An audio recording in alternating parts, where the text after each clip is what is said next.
Welcome, everyone. We'll give it another few seconds here as everyone starts to enter the share.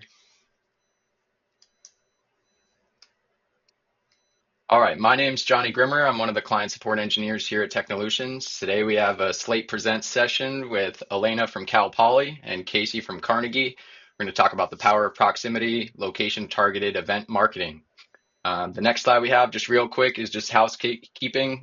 For those of you that have done these Slate Share events before, you're probably familiar with this already, but the webinar is being recorded and it's going to be made available in Home Slate after the event is concluded, typically about 2 weeks, but you may see it a little bit sooner. If you're interested, you can enable closed captioning. There's a full screen view option as well if you want to expand the button in the top right corner. If you need to resync the audio at any point, just go ahead and refresh your browser window. And then by all means, throughout the presentation, feel free to include questions you may have in the chat. I'll be monitoring that. And then we may save a few for the end for our presenters to answer on camera. So I'll go ahead and pass it over to our presenters now. And welcome again, everyone. Hi, everybody. Thanks for joining us this morning or afternoon, depending on where you're at. We today are going to talk about some location-targeted marketing that we've set up in Slate. I am Elena Torres Norman. I'm the Slate CRM lead at Cal Poly. Cal Poly is a university in the California State University system in California, obviously. We're in San Luis Obispo on the Central Coast. We're a predominantly undergraduate university with about 21,000 undergraduate students and about 800 graduate students. Pass it to Casey to introduce himself. Yeah, thanks so much. I'm Casey Price. I am in the far eastern corner of Kentucky, and I'm with Slate enrollment and implementation teams. I'm a strategist there for Carnegie. Carnegie being one of the Slate partners out there that goes in and helps all of the institutions that like to bring us on board to partner with them, improve their Slate instance, implement Slate instances, as well as a plethora of other offerings that we have. But today, we're going to talk more about one specific way that we've helped Cal Poly, and we've kind of worked together to create this cool new feature way of working around things. So I will pass that over back to Elena and to set us up. Thanks, Casey. So to get us started, let's talk a little bit about the proximity principle. This says closeness matters. Depending on where you are, kind of can determine whether you're going to attend an event or not. As we were kind of getting this presentation all set up, I thought about a time that location really mattered for me when I was invited to an event. I was a couple years out of college, living in Colorado, and I was invited to an event, to a wedding in the Florida Keys. And it sounded amazing to be able to go to the Florida Keys, but being in Colorado, it was just not going to happen for me, especially at that time in my life. I would have loved to go, but it just wasn't practical. The following year, though, I was invited to a wedding in Denver. I was living just outside of Boulder, so it took me like 20 minutes to get there. It was super easy to attend, so I went. It was great. I had a great time. But bringing this back to kind of the students, Slate can kind of help us drive this process. We, as marketers, all know that students are bombarded with messages. And so we really want to make sure that our messages stand out.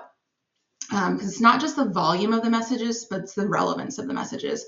If we can make a message feel personal and timely, we can try to cut through the noise of everything else. And location is really a powerful piece of that puzzle. Imagine you're a student and you get invited to 5 different college events this week. They're all in different cities and nothing's nearby. It's kind of overwhelming. It starts to just feel like none of this really matters. So it's irrelevant. And when that happens, that's when students start unsubscribing to our emails and they start really tuning us out.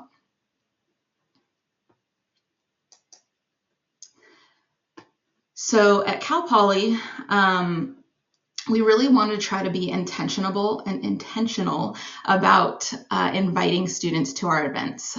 We have regional managers throughout the United States. And so we wanted to make sure, rather than let's just invite everybody in California or let's just invite everybody in Colorado, we wanted to make sure we were inviting the correct students to the correct events. And in Slate, that's easy when it comes fairly easy when it comes to high school visits. You can match a student's high school on the high school that the event is being held at. That when it comes to events like college fairs, where maybe you want to invite students from multiple campuses, different zip codes, that gets a little bit harder. So we knew that Slate could help us. We kind of had to think about how to do it. In the past, when we would hold these events, we would have our recruiters send us a list of seed codes, invite all the students from these high schools, or a list of zip codes, invite all the students from these zip codes. And that's very manual, it's labor intensive. So like I said, we knew that Slate could help us. We just kind of had to figure out how to do it. We used some of Slate's standard features to try to build this out. Our goal was to be able to build a message in Deliver, build a query, and kind of set it and let it run so that Slate would automatically be able to look and see if an event is near a student, say within X number of miles, then go ahead and invite this student, send them the Deliver message saying, hey, we're going to be near you, come to this event. We ran into some issues with that. Merge fields were definitely great in helping us populate, let students know. But we kind of, ran into some funky stuff. At the time that we were working on this, we were involved in a consultation contract with Carnegie.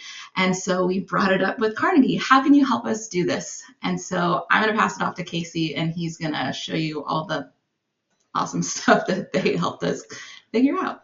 Thank you so much. Yeah, one of my favorite things to do is solve problems. And so our consultations are really there to solve problems and dive in and really figure out what the root cause is and try to help institutions that have all kinds of different levels of experience with Slate, all kinds of expertise with Slate.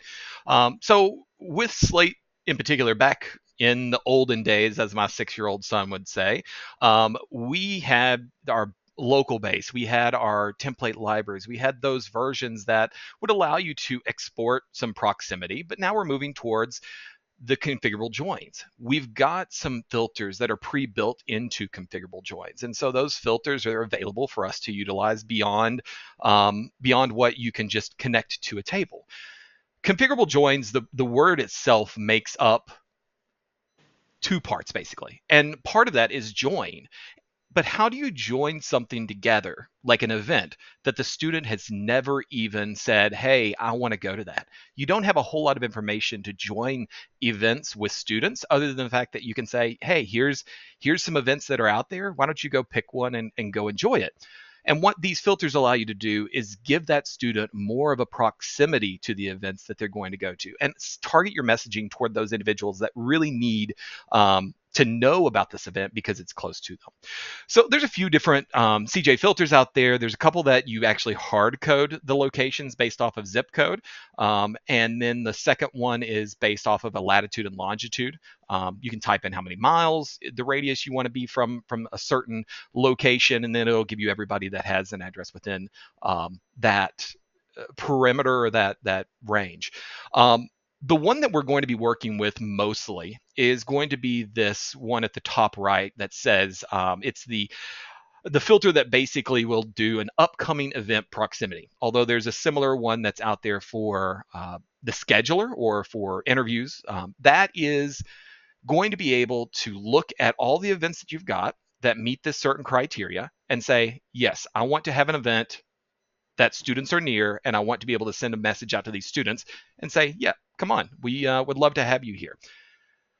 So that's where we get to our basic recurring event invitation. With the basic invitation, what we're going to be doing is making sure that this gets into the hands of the students that are out there already. Some of you may already be utilizing this basic version, so don't think this is the end. We've got a few more steps to go from here. But this is where we really can start and say, if you want to jump into this, but don't know exactly if you've got the ability to go all the way through, this is a great basic version.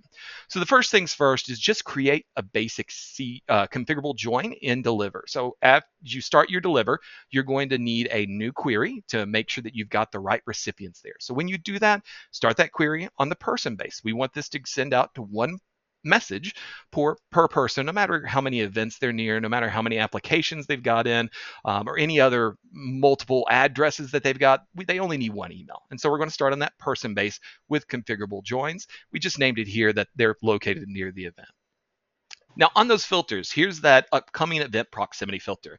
Now, this is using some pretty cool logic behind the scenes. It actually utilizes a feature we'll talk about here in a little bit that we don't have access to from configurable joins because of the type of data that it is. And so, as we go through and start talking about these, let's talk first about what settings we want to set. And that way we can know that we're getting the data, the individuals, the persons that we want to come into our query to begin with. So this is in the basic configurable joins query setup. And this is going to be down in that filters section where you're adding this filter in. It should be called upcoming event proximity. Once you add in an address, that's when you're going to be able to see this filter. You won't be able to see it on the record unless the person's record has an address that's joined to it. After you add that address in, though, you can put in a static date, the start date of today, the end date of today plus one for tomorrow. Usually on these events, we wouldn't suggest day of, but we like to see about a week out, get an announcement out in front of students and give it a day in there on your end date to make sure that you capture everything that happens within that day. The radius that we have set here is going to be 15 miles. Now that 15 miles is configurable based off of what you're doing. When we were looking at how we could take this and tackle it, we looked at zip codes, we looked at a lot of different options. But zip codes in the United States can be very varied in the way that they work. Alaska is the largest state in the US, but it's only got a handful of zip codes because they're so vast and so broad. Right beside of Cal Poly, we had a zip code that I think spanned 88 miles from end to end. If we wanted to say, give me everybody within 5 miles of this zip code, there wouldn't be anybody because it was a fairly sparsely populated area to begin with. And so what we were really looking for is a way to take this and bring it a little closer to the student without using something saying, hey, we just want those individuals inside of this zip code. We also have here a feature that says only consider events with space available. That means that there's no space available in the event. Don't include the student. There's no use in sending it to a student if there's nothing available for them to actually pick once they get there. Once you get this set up, there's one final piece that you need to make sure, and that is your foldering. Technolutions, the knowledge base, talks extensively about naming folders and folder structure within Slate, how it really drives a lot of different features. And this is one of those things. When you are starting to add in events that need an invitation, Cal Poly's added in a folder structure that basically says this needs an invitation. It's based off of a template that says this needs an invitation based off radius. And that's kind of what the driver is to say, this is the type of event that we need to send these out to. So as we start talking to students and they start appearing in this query, we're only sending out events for, in this example that we've kind of mocked up here, information sessions. So we can start talking to them about the information session specifically. Then we'll talk about exports. So this is the basic version. This is the one that allows you to just filter down to say, hey, we've got all of our students that are within X miles of this location. What do we send to them? And for this basic version, we can basically say, hey, there's an event coming up. And if you want to go to this event, and the way that Technolutions in the knowledge base recommends is saying, go to the portal. You've got an event near you. Go to the portal, check out the portal, and see what event that is. And that way, the students can go and kind of look at the portal itself. We're only exporting basic information about the student that we want to send to them from their own records. Things like their class year, things like their staff assignments, if we want to include who that person might be, their preferred name, their email address is one that needs to be exported on this as well. And so as they go through this query, it's going to export the data that we can then finally include in that email.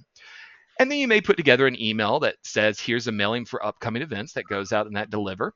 And that external email will go to these individuals that are in that list. It will look and see, hey, does this individual have an event that falls within the timeline, within this range, in this type of event, and then provide them the email along with, in this case, reserve your spot today as a link so they can click there and go directly to the portal. One feature when sending this email, or one thing to look at and consider, is how often, the frequency, and how you're going to send this.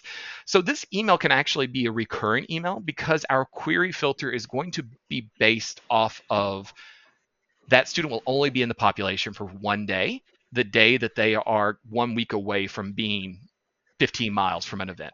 So we're not necessarily looking here to say this needs to recur all the time and needs to be sent out all the time to a student. It's only going to be sent on the times that they are being selected for this event. And so as this recurs, it's going to continuously be looking for students that match that filter. And when they do, let's add them in and send that email out every time they meet that criteria, not just the once or twice that they might. Okay. Let's move on to an intermediate version now. So this is stepping it up to a little bit further, further configuration. And so with an intermediate version, what we want to do here is we want to actually bring all of the events into the instance. We want to bring all the events into the email so that we can show them, hey, here's all the events that are coming up. So to do that, what we're going to do is we're going to set up a dictionary. And with the configurable joins, you can set up an export type of output with dictionary.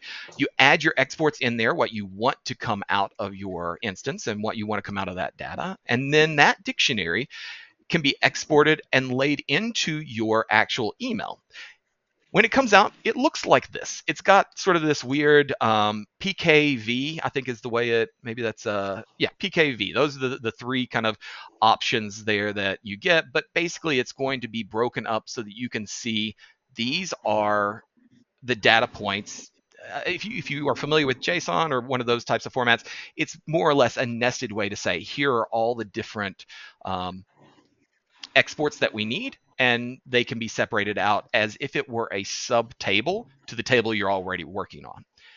When you do that, you can take it and place it into some liquid markup. And with that liquid markup, you can actually have it go through every event that is listed out. So in the case of that configurable join export, we said, give us all the events that happen on this day. It's not specific to what that student can go to, but it's all the events that are actually on that day, and it will provide that full list inside of that email to them. It's one step closer to that full personalization because you can actually have the student see without making any clicks what events are coming up.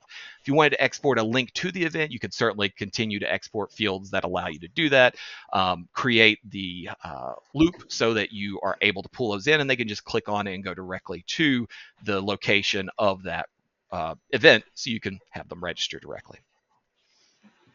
But I think the big picture here is really this fully personalized version. And that's what everybody really wants. We want to know when we send an email out, we're not sending a list of our 10 events for the day to one student when they're only located next to one. But Slate in its current form does not provide a direct way to do this with configurable joins. We had to figure out a little bit of a workaround. And part of that involved working around behind the scenes in Slate to figure out what it was doing in the first place and what we could do to kind of mimic that. Since Slate is a database that's built on Microsoft SQL's server, that means that we get access to some features inside of Slate, or not necessarily us, but Slate has some access to additional functions that allow you to get very specific data. So let's talk about distance. On a map, we use point-to-point distance. If you lay a map out on the table, you're going to see that you can take a ruler and measure point to point.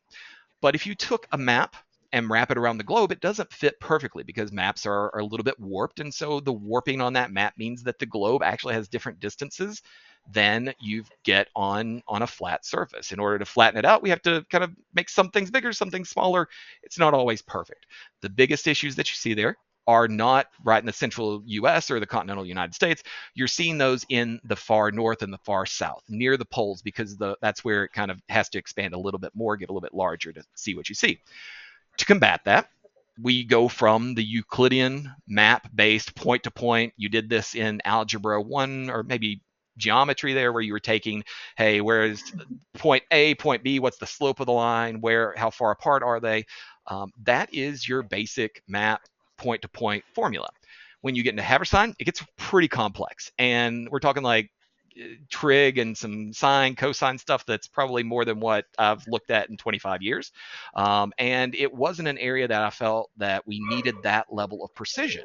When we're looking at these shorter distances, like less than 50 miles, when we're looking at does this event happen within 50 miles of a student, it really doesn't matter that we're using the map version that's a little bit warped or the globe version. But let's go down to that third one. So the globe version assumes that we've got a perfect world. It's a perfect circle or a perfect sphere shape, and that sphere, we take measurements along the edge of it to see, hey, what's the distance from point to point. But the Earth isn't completely smooth.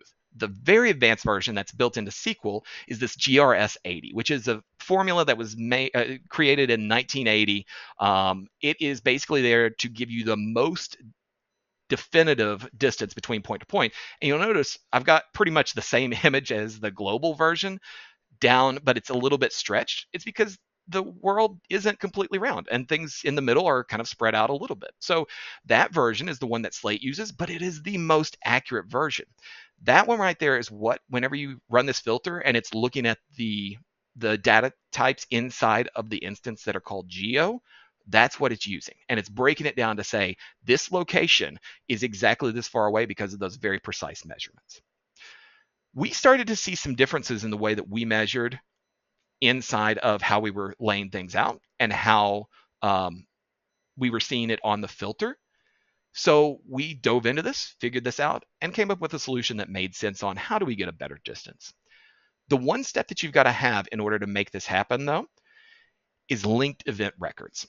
The way Slate stores this geo, and the way we see it a lot of times, is it's going to be stored on a table, the address table. It's not necessarily going to be directly stored the way we can access it on the event. It's not going to be stored on that form itself.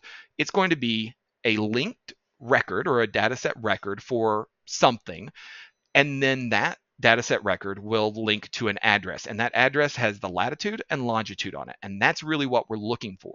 But the key factor here is all four of these, the bottom one being no street address whatsoever, the one above it saying, hey, we selected this, but it was a location based off of a Google API integration that Slate has, where you can go in and type in Joe's Tacos on 4th Street, and it'll bring up Joe's Tacos on 4th Street. That's not a dataset record, though, and I think it's listed out as other locations. Those can't be used. A sample event without a linked location, it may pull up a geo, but we can't access that geo, so we need the lat long. The next one up, the top one, that linked location, you're going to see the difference is you can actually click on that link and bring you to the dataset record. That's going to be key for setting this up. You don't want to have unlinked records there. And even if you need to build a separate data set in order to hold all of those events, or put it into your organization's data set, but maybe separate that out a little bit with like populations or some kind of criteria that says, hey, this is a taco shop. It's not a school or some place that we need a student to say they have a transcript from, just to kind of weed those out in any of the auto suggests. So a separate data set for your event locations may be the direction to go. But with this, it makes it worth it to go ahead and set it up that way. All right. So this is the key. And I'm not sure if you recognize this formula or not, but it was what we ended up with.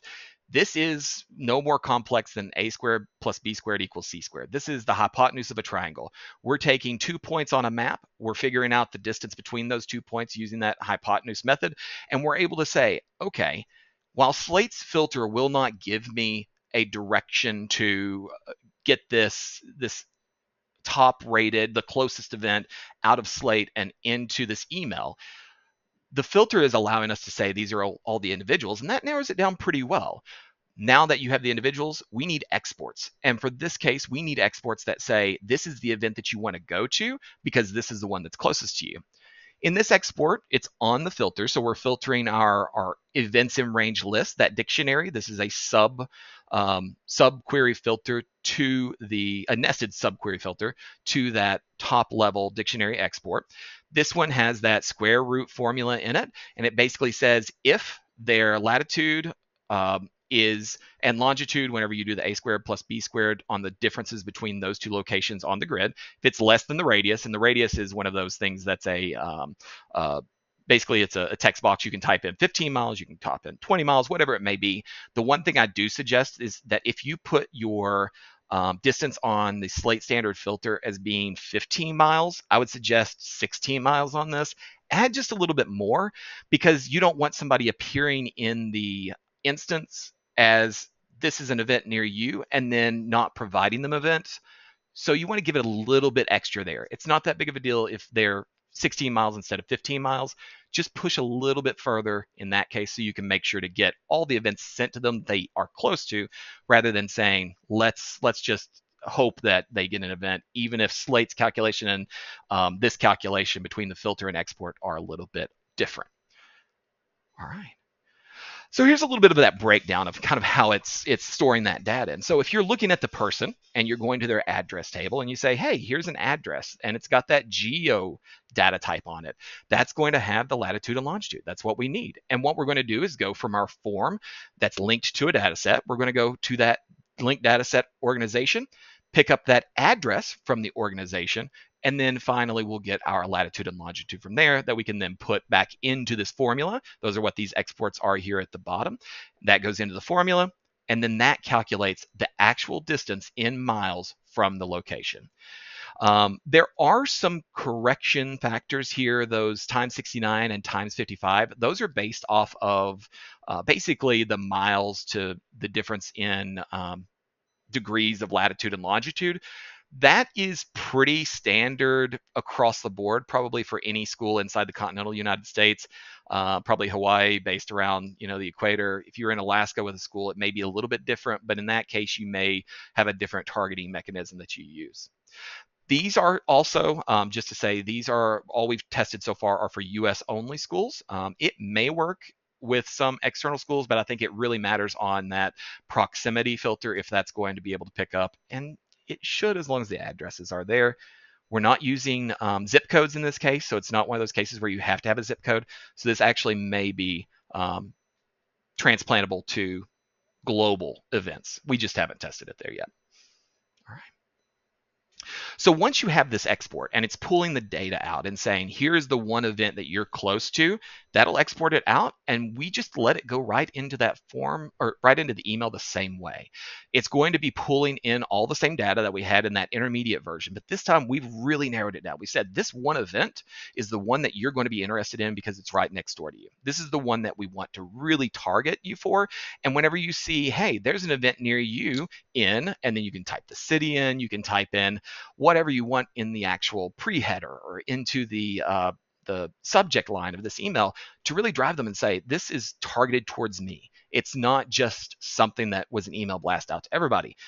And that will help to get eyes on the event and also to help get butts in seats for that event. Okay.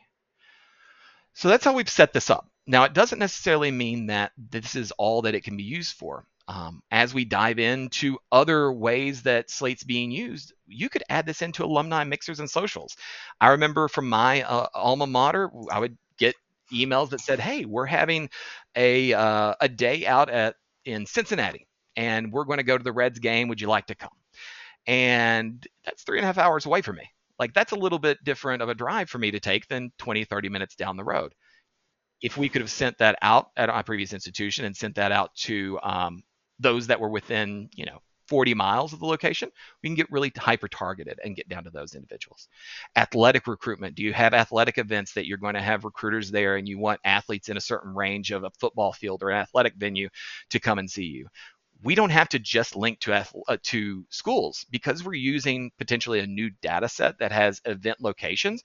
We can actually have all kinds of different locations in there, whether it is a restaurant or an athletic complex or some location where you're having a lot of students that are going to be there trying out for a team. We also have career fairs, branch campus targeting. So if you're looking at, does the student live near this campus or that campus? You can certainly target, and what most schools do is target by county. But what if it's one of those areas where you have those large counties that it really doesn't make sense, and you're actually closer when you're on one side of it or the other? And then, of course, other fundraisers where you need to bring people into a room, bring people into one location for a while there. Awesome. While you're getting to this, I wanted to say, as I was thinking about these examples, I was thinking, how cool would it be? We've got all these new admits right now, and maybe we have our soccer team is traveling because they're going to be going and playing CU Boulder, and so we can reach out to all our new admits and say, hey, our soccer team is going to be at this event near you. They're playing a game, or whether it's a scrimmage or a game, depending on the time of year, I guess, and invite them out to they can come cheer on their new school at a sporting event that they never would have really thought about it. So I feel like it's kind of got unlimited possibilities. Yeah, anytime that we can connect students to students, I think we're winning. And so if you can come and say, this is someone that really is interested in this sport and we're going to be in your backyard, the college athletics programs out there are some of your best recruitment opportunities. And you could potentially set this up to have a listing of all your games as your events. And every time it's just going to run automatically to every student. You set it and forget it at the beginning of the term. Yeah. Awesome. All right. So that kind of brings us towards the end of our, scheduled presentation, all the stuff that we've built before. But I know we've got a few questions here that have come before the event, and then we'll also open it up to see if there are any questions out there currently. So yeah, Johnny. Oh no, just jumping back on to, facilitate questions, but by all means start with what you've got from the pre-submitted stuff, and then we can jump into the Perfect. ones in the Yeah. chat. So first and foremost, the first question we have here is how to draw and use location data from a prospect record before they start an application and provide it on a form. Can you pull the location from a ping on their timeline or another engagement that they made, such as an IP address or other web tracking? We haven't investigated that direction. It's a cool way. I like the way it's kind of thinking.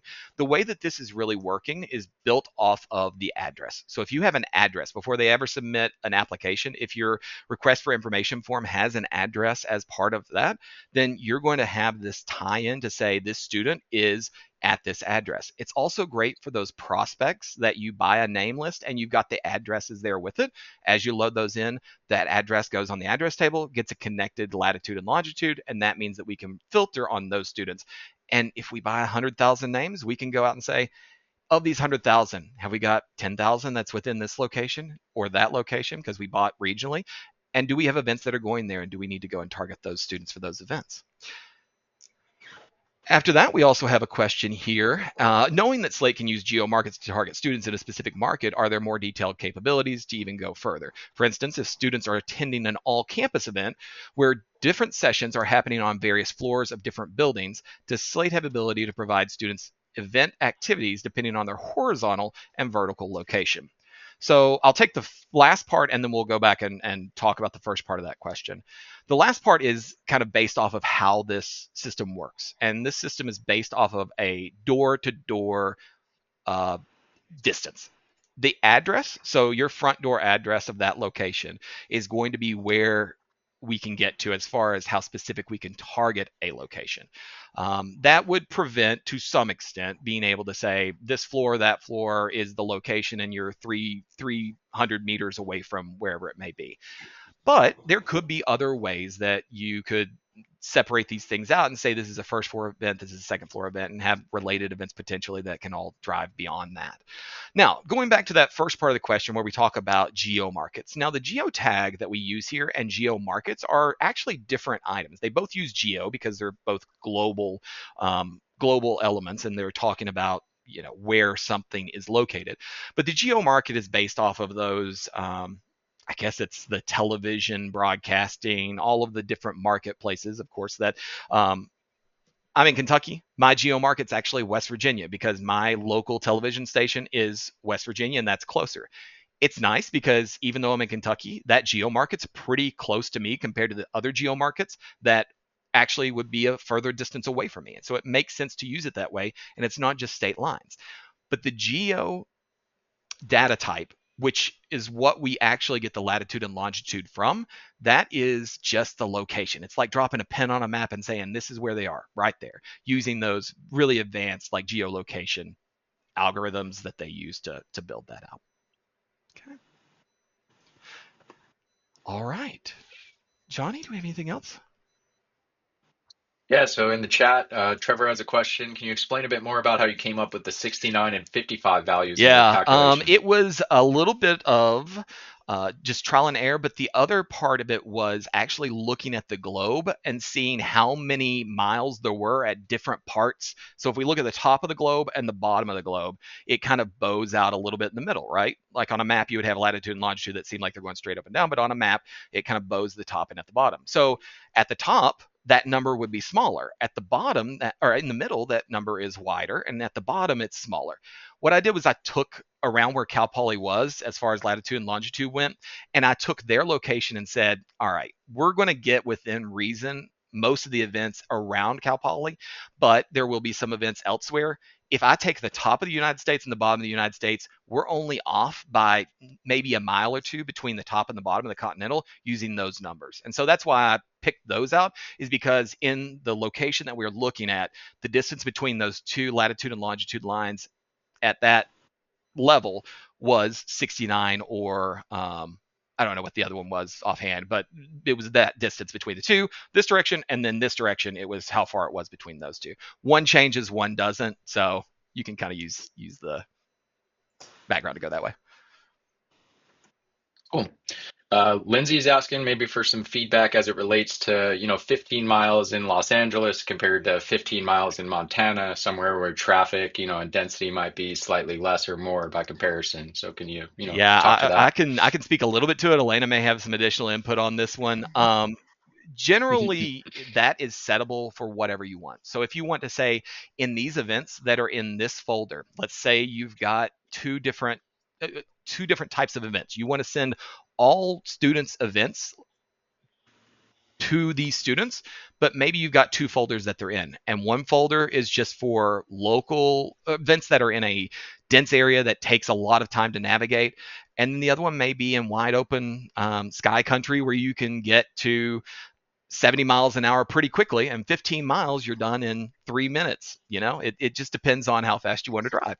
So you can have these two events. You can have that threshold set even at a event style range. So maybe events inside the city are 2 miles and events outside the city are 30 miles, and that could be a way to take that. Yeah, I think that's a great solution, because the math is really just doing point to point. So yeah, thinking a little bit more like that, I think that's great. Cool. No, I was sorry, just going to Casey, say, it's as we say it here, as the crow flies. Right. Yep. Right. Another one, can the process you've discussed be used for I think international we talked a locations? little bit about that. I haven't tested it, but when looking at all of the different parts that are available to us to make this happen, it seems like it could be there. I know that whenever we were targeting with zip code, that was something that we really had an issue getting to, because you don't have that internationally. And so, or at least with most international addresses, in the same way that you've got it for the US. And so when we were looking at the way to do this, I think the system that we've got set up is literally looking at latitude and longitude. If you can get to latitude and longitude on international addresses, you can get this. Cool. And then the last one from Allie, can you talk more about how you link the event to a data Absolutely. set So record? linking an event to a data set record is fairly straightforward once you're inside of the event. You'll start to see that as you type in an event location into the location tab of that event, it will start to give you a drop down box that says, here's all the suggested locations that you're starting to talk about. The one that I've selected here at the very top is that Cal Poly address. It is their address inside of the organization's data set. That address is the front gate, probably, of, actually, I think it's actually Student Center, if I'm not mistaken, but it's the front gate of the entire location, and that's going to get you to the location, and then you can provide additional information beyond that about, oh, it's in this building or that building or whatever you need to from there. But in order to do that, you have to select the data set version of it. You can't just go with the API location that's down below that says other locations. It has to be selected there. You'll know you've got the right place if your link turns blue like you're seeing here. That's how you know that you've got a data set record linked in, and then you can get to from the form to the linked data set record, and then from the linked data set record to the location, which is the address. Cool. Perfect. That blue All link right, is an that's all the excellent questions we tip. have in the chat. Sorry. Oh, sorry, Elena. I didn't mean to cut you off. I was just going to say that blue link is an excellent tip, because we have our recruiters input all of their events, and we were troubleshooting at one point, why is this event not pulling into the deliver mailing? And so we learned about the organization records compared to something that's just a Google address. And like I said, yeah, that Okay. blue link. So I'm going to provide that tip to our staff that's inputting things into Slate. Cool. Awesome. All right. Yeah, that's all the questions we have in the chat. So I guess we can end it here. I want to thank you both for presenting and everyone for attending, and keep an eye out. The recording will be made available shortly. And I guess if you have any other questions, definitely feel free to reach out to Casey and Elena about the process. See ya.